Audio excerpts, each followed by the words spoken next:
આમાં જે છે એડ પહેલાં 15 મિનિટ બરાબર 3 ચાલુ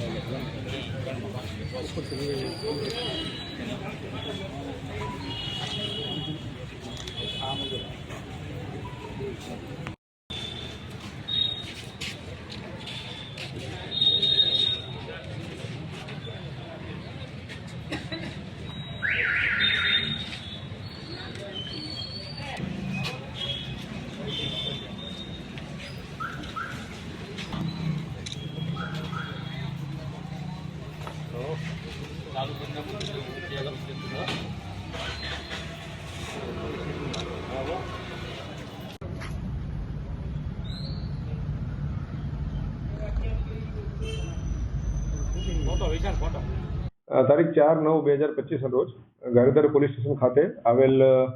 new Maniya brothers Gokuldham society ગારેધારની જે દુકાન હતી એ દુકાનના બે પ્રોપ્રાઇટર ખુશાલભાઈ સવજીભાઈ માણિયા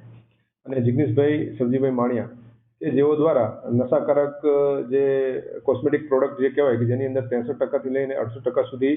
આલ્કોહોલ કન્ટેન્ટ ધરાવતી બોટલ છે એનું લોકોને નશા કરાવવા માટે અને દારૂની અવેજીમાં લોકો નશો કરી શકે તે હેતુથી વેચતા હોય તેવી હકીકત છે એ ગારેધાર પોલીસ સ્ટેશનના ધ્યાને આવેલ હતી. જે બાબતે ગારેધાર પોલીસ સ્ટેશન દ્વારા 4/9/2025 રોજ ન્યૂ માણિયા બ્રધર્સના વિરુદ્ધમાં જાણવાજોગ જે કહેવાય દાખલ કરવામાં આવેલી હતી તથા ત્યારબાદ એ બાબતે વધુ તપાસ કરતા ગત તારીખ 6/9/2025 રોજ આ જે ન્યૂ માણિયા બ્રધર્સ છે એમના પ્રોપરાઇટર ખુશાલભાઈ સવજીભાઈ માણિયા તેમજ જિગ્નેશભાઈ સવજીભાઈ માણિયા તેઓના રહેઠાણ અને એમની જે પ્રાઇવેટ મિલકત છે ત્યાં દરોડો પાડતા ત્યાંથી કુલ 15,47,866 રૂપિયાનો જે મુદ્દામાલ છે એ રિકવર કરવામાં આવ્યો હતો. મુદ્દામાલની વિગત જોઈએ તો એમાં બ્રાઇટ લાઇમ નામની જે કોસ્મેટિક પ્રોડક્ટ છે તેની 3,021 બોટલ, આજવા લવેન્ડર જે છે એની 5,901 બોટલ, આજવા લાઇમ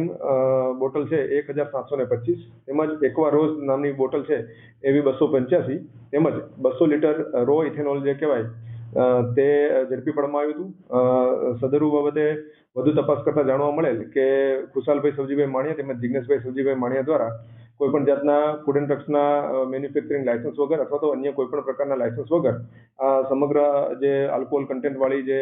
સૌંદર્ય પ્રસાધનની બોટલો છે તેનું મેન્યુફેક્ચરિંગ પણ કરવામાં આવતું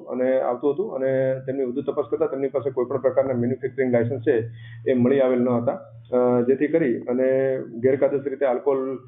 કન્ટેન્ટ ધરાવતી બોટલોનું મેન્યુફેક્ચરિંગ તેમજ નશાના વપરાશ માટે લોકોને વેચાણ કરતા હોય તે બાબતે એના વિરુદ્ધમાં ગુનો દાખલ કરવામાં આવ્યો છે,